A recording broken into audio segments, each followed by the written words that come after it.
ಅಭ್ಯರ್ಥಿ ಘೋಷಣೆ ಬೆನ್ನಲ್ಲೇ ಕೇಸರಿ ಪಾಳೆಯ ಕುತಕುತ ಅಂತ ಇದೆ.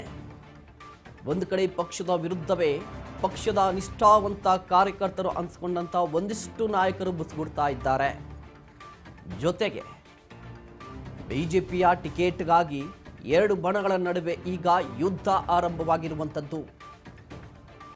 ಅದರಲ್ಲೂ ಕೂಡ ಬಂಡಾಯದ ಬಾವುಟವನ್ನ ಹಾರಿಸಿದ್ದಾರೆ ಮಾಜಿ ಡಿಸಿಎಂ. ಅದು ಯಾರ ವಿರುದ್ಧ ಅಂದ್ರೆ ಮಾಜಿ ಸಿಎಂ ಪುತ್ರನ ವಿರುದ್ಧ ಮಾಜಿ ಡಿಸಿಎಂ ಈಗ ಅಖಾಡಕ್ಕೆ ಇಳಿತಾ ಇರುವಂಥದ್ದು. ಹಾಗಾದ್ರೆ ಡಿಸಿಎಂ ಮಾಜಿ ಡಿಸಿಎಂ ಈ ನಿರ್ಧಾರಕ್ಕೆ ಕಾರಣವೇನು? ಯಾರು ಈ ನಿರ್ಧಾರವನ್ನು ಪ್ರಕಟಿಸಿರುವಂಥದ್ದು? ಒಂದು ವೇಳೆ ಏನಾದರೂ ಮಾಜಿ ಸಿಎಂ ಪುತ್ರನ ವಿರುದ್ಧ ಈ ಮಾಜಿ ಡಿಸಿಎಂ ಸ್ಪರ್ಧೆ ಮಾಡಿದ್ರೆ ಆ ಲೋಕಸಭಾ ಕ್ಷೇತ್ರದಲ್ಲಿ ಜೊತೆಗೆ ಆ ಪಕ್ಷದಲ್ಲಿ ಆಗುವಂತಹ ಬದಲಾವಣೆಗಳೇನು? ಇದು ಸಾಕಷ್ಟು ಕುತೂಹಲಕ್ಕೆ ಕಾರಣವಾಗ್ತಾ ಇರುವಂಥದ್ದು.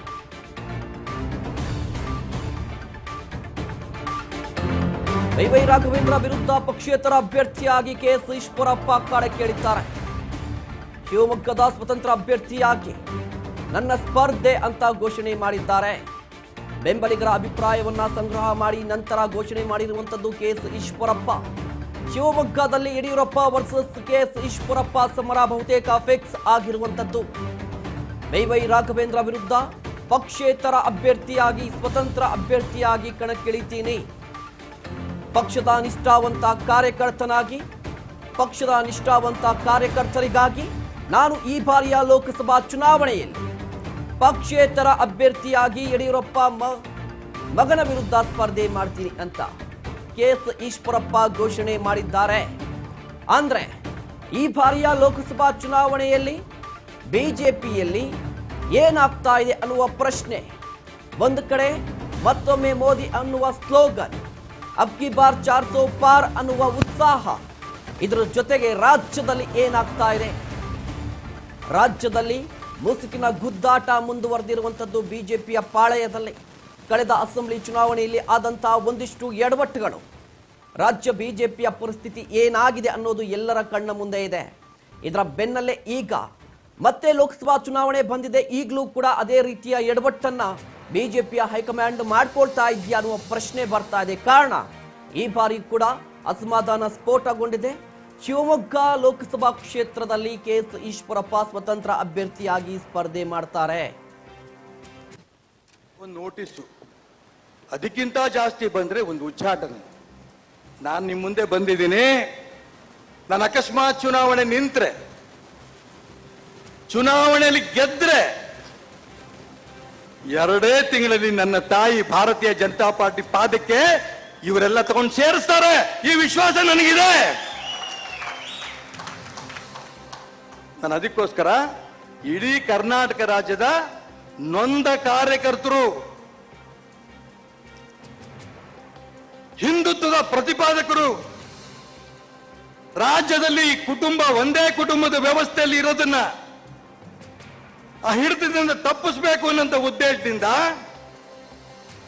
ಎಲ್ಲರೂ ಒಟ್ಟಿಗೆ ಕೂತು ಚರ್ಚೆ ಮಾಡಿ ತೀರ್ಮಾನ ಮಾಡಿ ಅಭ್ಯರ್ಥಿಗಳನ್ನ ಮಾಡಬೇಕು ಅನ್ನೋ ಲೆಕ್ಕದಲ್ಲಿ ಕೇಂದ್ರ ನಾಯಕರು ಗಮನಕ್ಕೆ ಬರಬೇಕು, ರಾಜ್ಯ ನಾಯಕರು ಕೂಡ ಈ ದಿಕ್ಕಿನಲ್ಲಿ ಯೋಚಿಸಬೇಕು ಅನ್ನೋ ಉದ್ದೇಶದಿಂದ ಶಿವಮೊಗ್ಗ ಲೋಕಸಭಾ ಕ್ಷೇತ್ರದಿಂದ ಸ್ವತಂತ್ರವಾಗಿ ನಿಮ್ಮ ಅಭ್ಯರ್ಥಿಯಾಗಿ ನಾನು ಸ್ಪರ್ಧೆ ಮಾಡೇ ಮಾಡ್ತಾನೆ.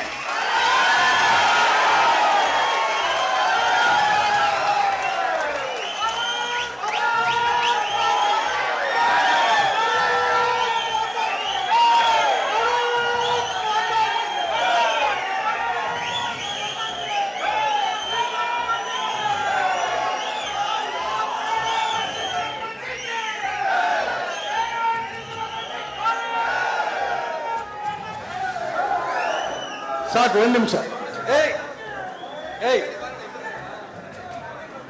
ಆದ್ರೆ ಬಹಳ ಜೋರ್ದಾರಾಗಿ ಚಪ್ಪಾಳೆ ಹೊಡೆದು ಶಿಲ್ಲೆ ಹೊಡೆದು ಜೈಕಾರ ಹಾಕಿದ್ದೀರಿ.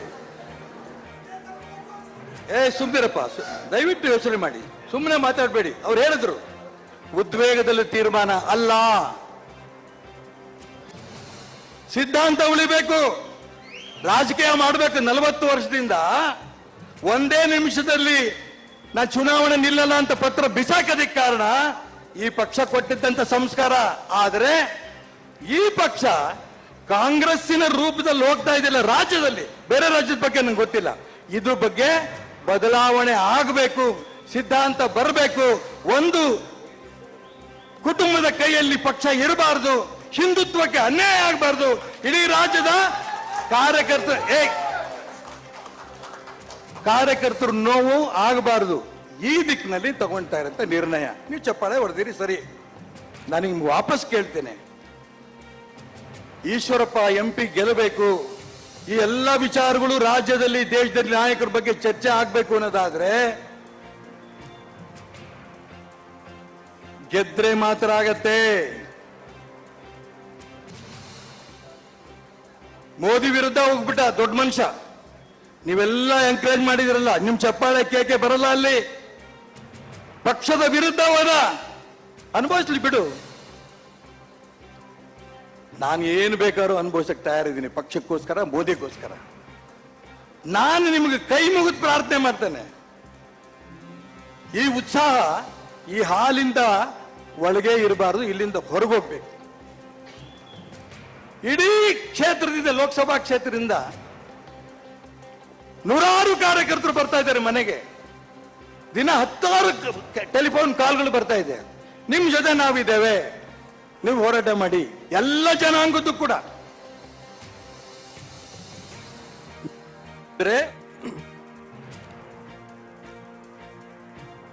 ರಾಜ್ಯ ಬಿಜೆಪಿ ಒಂದು ಕುಟುಂಬದ ಕೈಯಲ್ಲಿ ಹೋಗ್ತಾ ಇದೆ.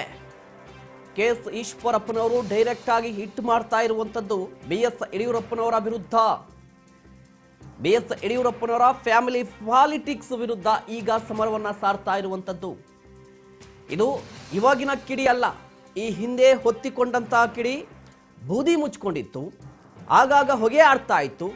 ಈಗ ಅದರ ಕಾವು ಜೋರಾಗಿದೆ, ಈಗ ಕೆಂಡ ಕಾಣಿಸ್ಕೋತಾ ಇದೆ.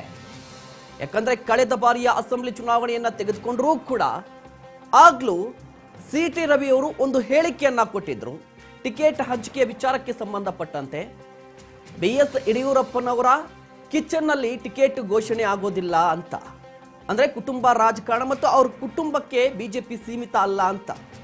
ಅದಾದ ನಂತರ ಆದಂತಹ ಬೆಳವಣಿಗೆ ಈಗ ಈ KS ಈಶ್ವರಪ್ಪನವರು ಕೂಡ ಅದೇ ರೀತಿಯ ಹೇಳಿಕೆಗಳನ್ನ ಕೊಡ್ತಾ ಇದ್ದಾರೆ. ಆದ್ರೆ KS ಈಶ್ವರಪ್ಪನವರು ತಮ್ಮದೇ ಆದ ದಾಟಿಯಲ್ಲಿ ಮಾತನಾಡ್ತಾ ಇರುವಂತದ್ದು, ಜೊತೆಗೆ ಲೋಕಸಭಾ ಚುನಾವಣೆಗೆ ಸ್ಪರ್ಧೆ ಮಾಡ್ತೀನಿ ಅಂತ ಹೇಳ್ತಾ ಇದ್ದಾರೆ.